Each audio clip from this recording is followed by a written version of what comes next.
everyone, welcome back to Xylem Learning. Venus ആണ് മക്കളെ. നമ്മൾ ഇന്നത്തെ വീഡിയോയിൽ അടിപൊളിയായിട്ട് പരിചയപ്പെടാൻ പോകുന്നത് കുറച്ച് ഇഡിയംസ് ആണ്. അപ്പോൾ നമ്മൾ യൂഷ്വലി യൂസ് ചെയ്യുന്ന കുറച്ച് ഇഡിയംസും ഫ്രേസസും ഒക്കെ ഉണ്ട് അല്ലേ. നമ്മൾ സാധാരണയായിട്ട് കേട്ട് വരുന്ന കുറച്ച് ഇഡിയംസ് ഉണ്ട്. പക്ഷേ ഇന്ന് നമ്മൾ പരിചയപ്പെടാൻ പോകുന്നത് നോർമലി നമ്മൾ അങ്ങനെ ഫെമിലിയർ അല്ലാത്ത എന്നാൽ നമുക്ക് വളരെ യൂസ്ഫുൾ ആയിട്ടുള്ള കുറേ സിറ്റുവേഷൻസിൽ യൂസ് ചെയ്യാൻ പറ്റുന്ന കുറച്ച് ഇഡിയംസ് ആണ്. അപ്പോൾ ഇന്നത്തെ വീഡിയോയിലുള്ള ഇഡിയംസ് നിങ്ങൾക്ക് യൂസ്ഫുൾ ആയിട്ടുണ്ട് എന്നുണ്ടെങ്കിൽ നിങ്ങൾ എന്ത് ചെയ്യണം? ഫ്രണ്ട്സിനൊക്കെ ഷെയർ ചെയ്യണം. അപ്പോൾ സമയം കളയാതെ തന്നെ മിസ് സ്റ്റാർട്ട് ചെയ്യാം.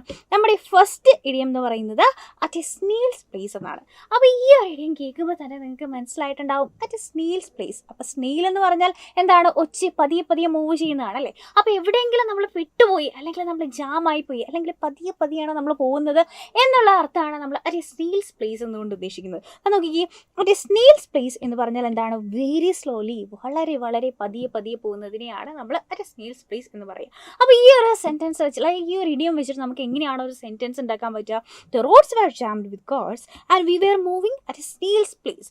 ഞങ്ങൾ ഭയങ്കരമായിട്ട്, അതായത് റോഡിൽ മൊത്തം ട്രാഫിക് ആയിരുന്നു, ജാംഡ് ആയി പോയി, അതുകൊണ്ട് തന്നെ ഞങ്ങൾ വളരെ പതിയാണ് മൂവ് ചെയ്തത് എന്ന് നമുക്ക് പറയാൻ വേണ്ടിയിട്ട് നമുക്ക് at a snail's place use ചെയ്യാം. അപ്പോൾ ഫസ്റ്റ് ഇഡിയം നമ്മൾ പഠിച്ചു, അത് വെച്ചിട്ട് എങ്ങനെ സെൻറ്റൻസ് ഉണ്ടാക്കാം എന്നുള്ളത് നമുക്ക് പഠിച്ചു. അപ്പോൾ നമുക്ക് സമയങ്ങളെ നമ്മുടെ അടുത്തത് നോക്കിക്കേ, ഡാർക്ക് ഹോഴ്സ്. അപ്പോൾ ഇത് നമ്മൾ അധികം കേട്ടിട്ടുണ്ടാവില്ലേ അല്ലേ.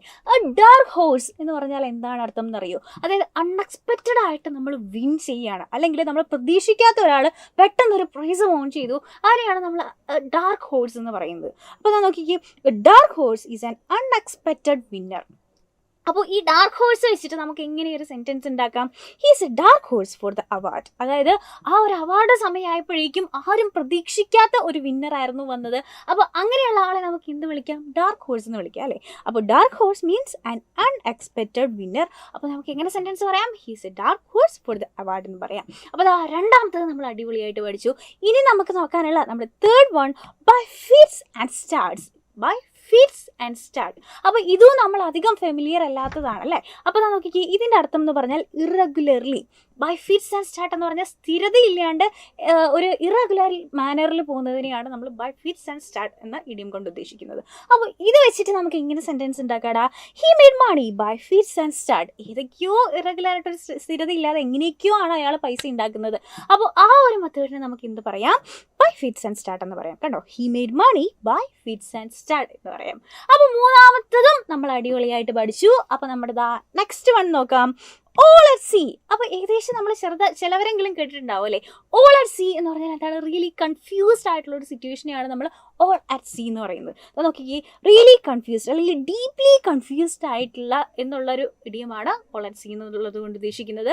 ഇതിന് നമുക്ക് കുറേ സിറ്റുവേഷൻസിൽ യൂസ് ചെയ്യാം അല്ലേ. എങ്ങനെയാണ്? All at sea with the new course. അതായത് പുതിയ കോഴ്സിലേക്ക് ചേർന്നപ്പോൾ എനിക്ക് ഭയങ്കര കൺഫ്യൂഷനായി, അല്ലെങ്കിൽ ഇവിടെ എന്താ ചെയ്യേണ്ടത്, അല്ലെങ്കിൽ എങ്ങനെയാണ് പഠിക്കേണ്ടതെന്ന് അറിയില്ല. ആ ഒരു സിറ്റുവേഷൻ നമുക്ക് എന്ത് പറയാം?